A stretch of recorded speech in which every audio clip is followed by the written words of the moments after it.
درود بر شما شنوندگان عزیز. آخرین تحولات تاجیکستان و جهان را در نشر نوبتی برنامه اطلاعاتی خبرهای روز مستقیما روی موج رادیوی مهاجر میشنوید. امروز جمعه 5 ایون 2020 سال است.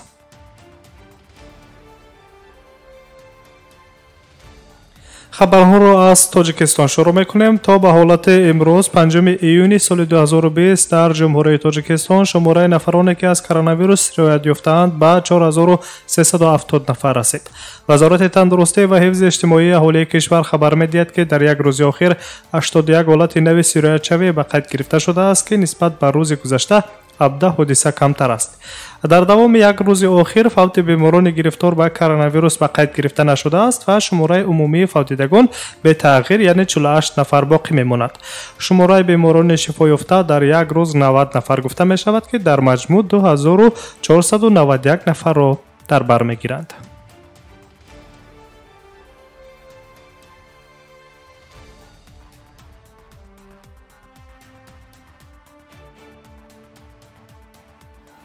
پرزیدنت جمهوری تاجیکستان امام علی رحمان فرمان نوی را امضا کرد که طبق آن پرداخت‌های نقدی به شهروندانی که به کرونا ویروس گرفتار شدند تعیین کرده می شود. این شخصان گرفتار ویروس کووید 19 باید شهادتنامه معیوبی، یوری حد اکثر و رایگان طبی را دریافت کنند.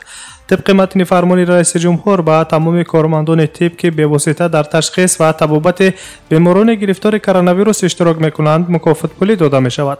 پرداخت‌های یک دفعه‌انه اینچنین برای طبقه‌های از جهت اجتماعی آسیب‌پذیر شهروندان نیز پیش بینی شده‌اند، از جمله و اشتراکچیان جنگ بزرگ وطنی، معیوبان، یتیمان، کودکان بی‌پرستار، عائله‌های کم‌بضاعت، عائله‌های کارگر مهاجر و شهروندان دارای حق گرفتن نفقه اجتماعی. غیر از آن با مقصد دستگیری وضع اقتصادی و اجتماعی اهالی در دوره پاندمی کووید 19 بلند برداشتن تعرفه‌های خدمت رسانی منع کرده شده است و شخصان واقعی از پرداخت انداز و از اموال برای دوره تا 1 سپتامبر آزاد کرده می شوند.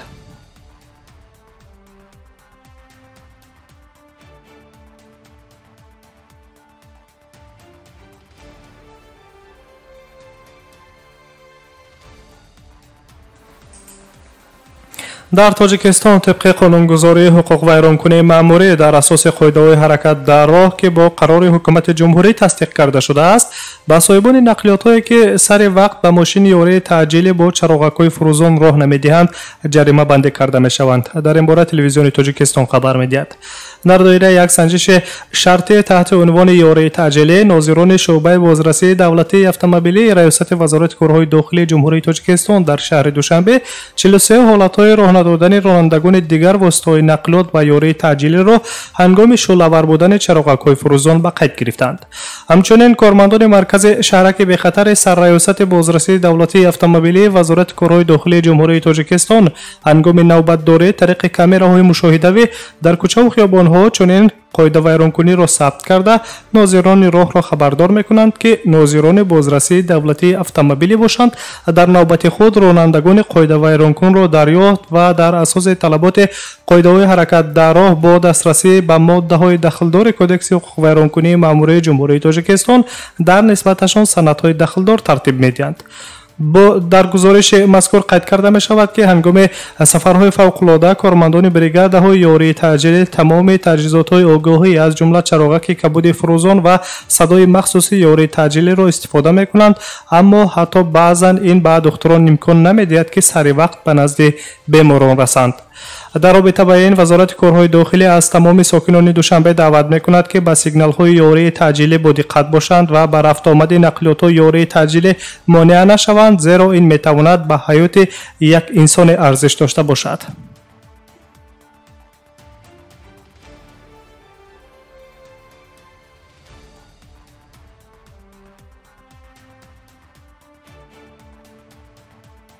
شما آخرین تحولات تاجیکستان و جهان را مستقیما شنیده استادید و از دوشنبه بعد تاشکند می‌رویم.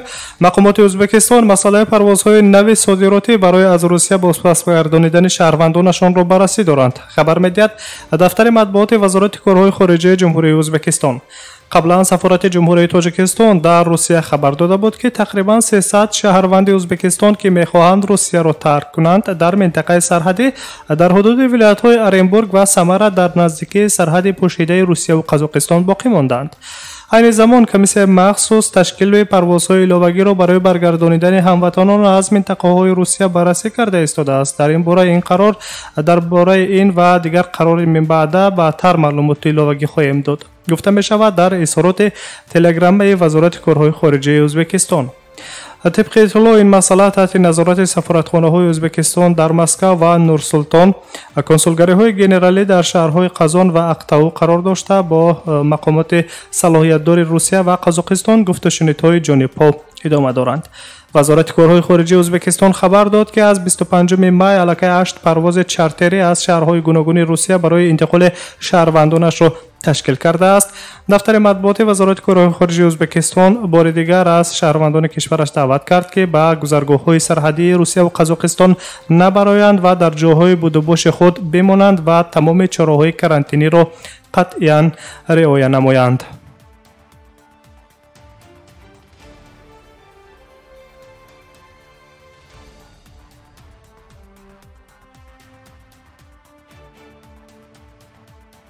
خبرها را در دایره ازبکستان ادامه میدیم و از تاشکند به سنت پتربورگ می رویم. در شهر سنت پتربورگ روسیه مقامات حفظ حقوق عملیات ویژه را برای دستگیر نمودن 3 شهروند جمهوری ازبکستان راه اندازی نمودند. سبب تحت جستجو قرار گرفتن 3 مهاجر مهنتی ازبکستانی در آن است که مقامات آنها را در تجاوز به ناموس و عملهای دارای حرکت‌های خصوصیت شهوانی داشته گمانبر می‌دانند. طبع در شهر رسمی گفته می‌شود سنه 6 می سال جاری از ساعت 20 شام تا ساعت 7 صبح 7 می سال جاری 5 نفر مهاجر مهنتی از ازبکستان در یک خانه اجاره‌ای واقع در خیابان کلاماژسکی شهر سنت پتربورگ یک جوانزن هموطن خود را مجبورا نگاه داشته در نسبتش تهدید و تحقیر، تجاوز و حرکت‌های مجبوری دارای خصوصیت شهوانی داشته را روا دیدند. جوانزن جبردیده ازبکستانی بعد از چنگال گروه جنایتی رها شدن زود به پلیس مراجعت می‌کند. حالا باشد قضیه مذکور را کمیته تفتیشاتی فدراسیون روسیه اوید به ولایت لنینگراد و شهر سنت پتربورگ بر عهده گرفته از روی جنایت صادر شده در اساس طلبات ماده 131 تجاوز به ناموس و ماده 132 حرکت‌های دارای خصوصیت شهوانی داشته کدکس جنایتی فدراسیون روسیه پرونده جنایتی آغاز نموده است که تفتیش قضیه ادامه دارد. در حال حاضر از گروه 5 نفره شهروندان ازبکستان که این عمل ننگین را در نسبت جوانزن هموطن خود روا دیدند 2 نفرش دستگیر شده، باقی 3 نفر دیگر تحت جستجوی مقامات حفظ حقوق قرار دارند. 2 نفر مهاجر بازداشت شده همچون گمانبر در این جنایت را مقامات نام و نسبش را افشا نمی‌کنند. تنها گفته می شود که یکی سال تولدش 1991 و دیگر سال تولدش 1998 می باشد. درباره خصوصیت 3 گمانبر دیگر این جنایت معلوماتی در دست نیست، اما معین شده است که آنها در مقامات مهاجرت ثبت نام شده اند.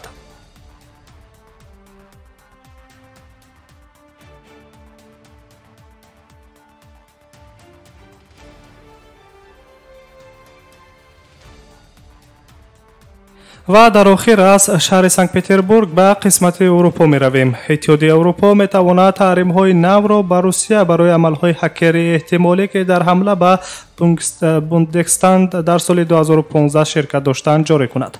آلمان تشبثکار این غایه است، اما این کار تصدیق همه کشورهای اعضای اتحادیه اروپا را طلب می کند. این می تواند بار اول باشد که اتحادیه اروپا برای فعالیت هکری تحریم جاری می کند. اتحادیه اروپا آماده است با یک گروه هکران روسیه که در حمله به بوندستاگ آلمان در سال 2015 گمانبر دانسته می‌شوند تحریمات جاری کند. می‌نویسد روزنامه پولیتیکو با استناد به 3 دیپلماتی که با جریان تهیه چاره‌های تحریماتی احتمالی ضد روسیه آشنا هستند.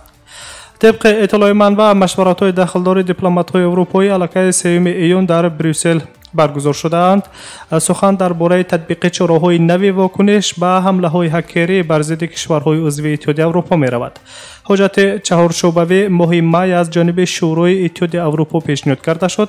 طبق اطلاع منبع‌های روزنامه پولیتیکو گفته شنیدها اوید به تصدیق تحریمات چند ماه به طور پنهانی زیر مهر مخفی طول کشیدند.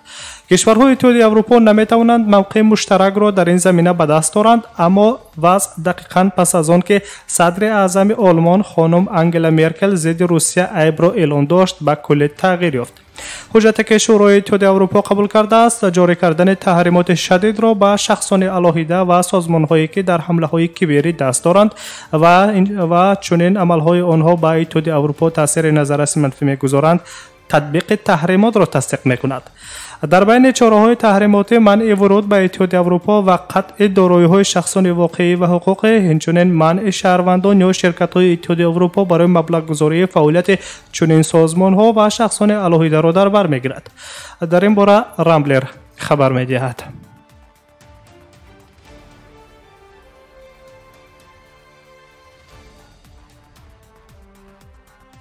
شنوندگان عزیز، طول بیش از 10 دقیقه شما مهمترین تحولات این ساعت تاجیکستان و جهان را آشنا شدید و برنامه‌های دیگر رادیو موجر مستقیما جریان می‌گیرد.